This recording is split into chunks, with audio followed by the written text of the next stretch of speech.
Dostlar, biz sizni Sayrayon Petrov bayramında Qo'shqatov etagida ko'ribizga bitta shon. Reşim salib rizqlarin ovoz tegilsin.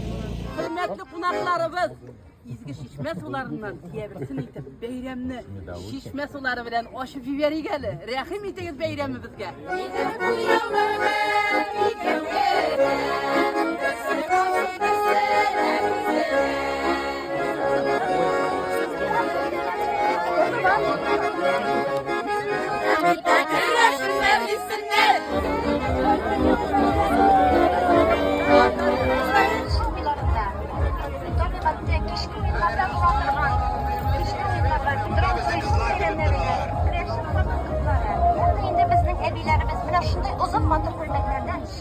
Ol yapmışlardan hem de tenkeler bilen güzelgen tuşluklardan çıkanlar.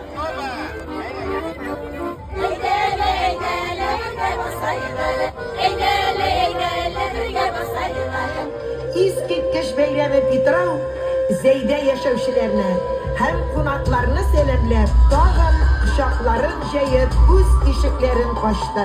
Bugün her kimnin yüregi üz medeniyeti, behesiz mirasın kaldırgan ota babaları için gururluk hisler bilen tula.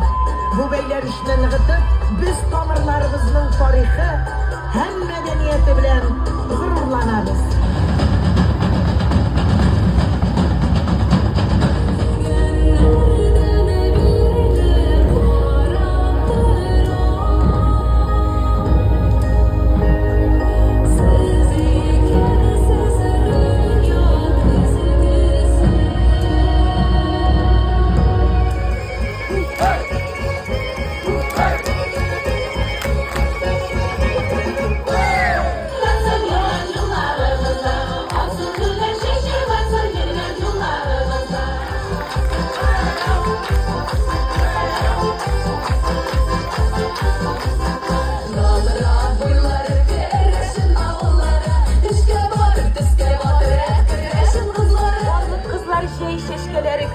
Bizning yüreklerimizni şotlandıra.